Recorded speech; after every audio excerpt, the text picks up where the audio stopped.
How's it going, everyone? Let's get some excitement in the room. No, that's not enough. Let's get some real excitement. Yes, I like that. Lots of reggae-themed jokes for this reggae-themed evening. I don't know a lot about reggae myself. Bob Marley's "Let Women Know Cry," it's a great song about spousal abuse. Obviously you've got Levi Roots, his reggae sauce. Tastes so nice, he named it twice. Which is really weird, because that's the same reason I call my sperm cock juice. You're going to have to bear with me, because I'm not very good. I've got a terrible memory. I'm dyslexic. I'm dyspraxic as well.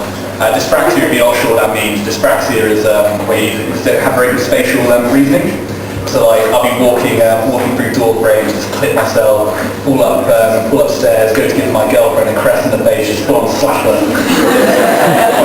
That's the excuse. So I was bullied a lot as a kid. I know. Oh, come on, let's get some real sympathy, guys. And they say being bullied builds character, but only really the sort of character which goes and kills itself. I still get a lot of shit for the way I dress. I mean, you can understand it. I get stuff like, you look like a woman. You know, if you want attention so much, just fucking kill yourself.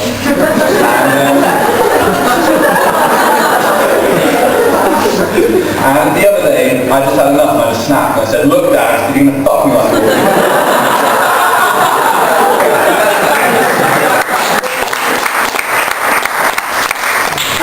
I just hate how, because I dress alternatively, people just assume I'm into well kinky sex. I mean, don't get me wrong, I love a finger up the bum while I'm being blown like any other guy does.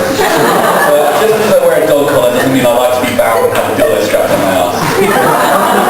But I hooked up with a girl the other week, and I'm quite a passive guy, so if someone tells me to do something, I don't really want confrontation. I'll just go with it. So we're in bed and I'm just fucking her, and obviously she's got this stereotype as well, you know, that I'm obviously the kinky stuff, so she starts going, you know, hit me, spit on my face, you know, give me a donkey punch. And I'm going with this. I mean, yeah, I'm enjoying it, if I'm going to be honest. And then all of a sudden she goes, "Okay, so now it's my turn to be the man." And I just stopped and said, "Look, you're going to have to warm up the oven first, you know, at least take a shit to my chest." I ride a unicycle from A to B. I'm sure you might have seen me about if you're a university student here. Maybe on Highfield Lane on the unicycle. Perhaps. And I get a lot of people saying stupid stuff like, "Where's half your bike?" The stuff I really hate is like, how are you not crushing your testicles?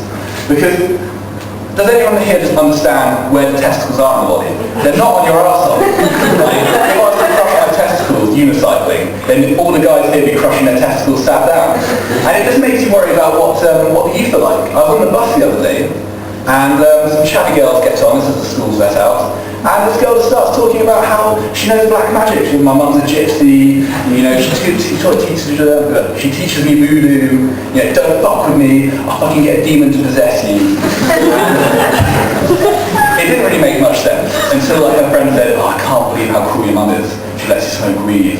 I wish my mum was that cool." And all I could think was, yeah, I wish my mum was that cool as well.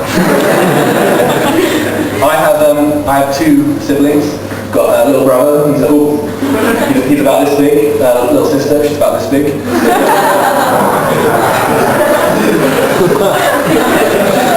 We're not very close. It's quite hard to be close to the people who molest you in your sleep.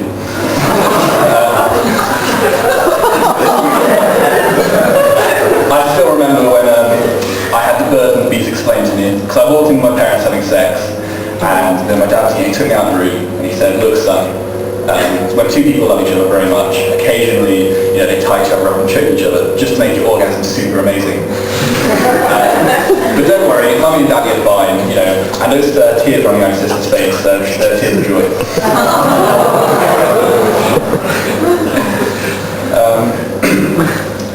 Sucking dick, that's a long story.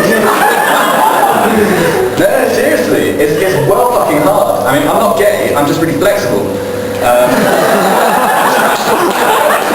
And all you guys thinking bullshit, well, buy me a drink later, I'm sure after a few pints any holds a goal.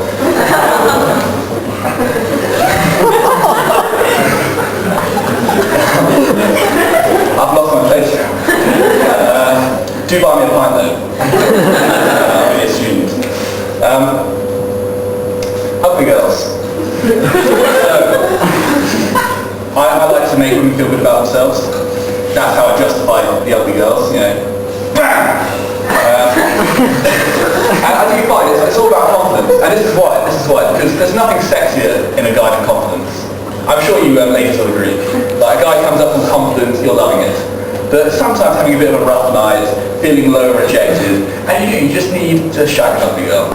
You catch the eyes, you know, across the dance floor, her back's ringing along in rhythm with the music, and yeah, I've forgotten the punchline. Should I check my cheat sheet? I'm not even sure this punchline's worth it really. Hold on.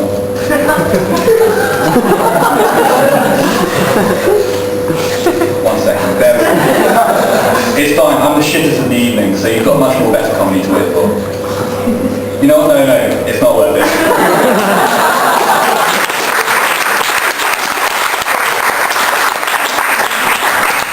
It is amazing how fragile people's self-worth is. I mean, I've got a friend, and occasionally I babysit his 5-year-old son, and he was just like, don't worry, he can't get him to eat. He's going through a bit of a rough patch right now, and he's got anorexia. Which, you know, poor kid, he's got anorexia. I was just like, well, why is he anorexic? And he said to me, he just doesn't find himself attractive. And I thought, well, how's that possible? I mean, if me shoving my dick in his ass every night doesn't make me feel attractive, what else will?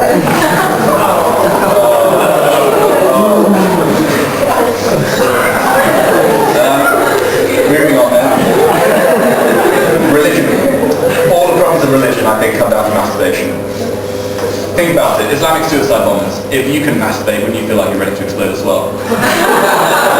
Christianity. I'm sure if like a priest had a wank every now and then, they'd be less inclined to fuck choir boys. Or perhaps if the Jews had a wank every now and then, they'd be less inclined to fuck Gaza.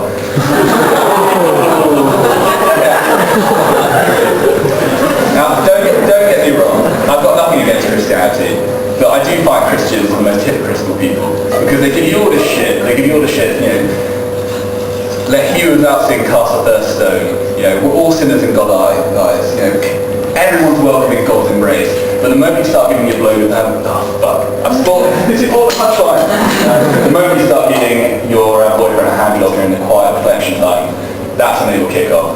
They're like, get out of here, it's Adam and Eve, not Adam and Steve. How are you going to face God at Judgment Day? And I don't have a problem with this. The only reason I'm not going to face God on Judgment Day is perhaps if, you know, I don't want to invalidate that cardinal rule of two bros should never make eye contact during a devil's freeway. Wow, strong joke to end on.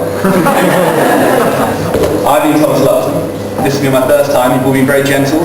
I feel less raped than I perhaps would have if you guys hadn't been gentle. No hecklers. And I guess I'm just going to flounder here until someone comes to relieve me.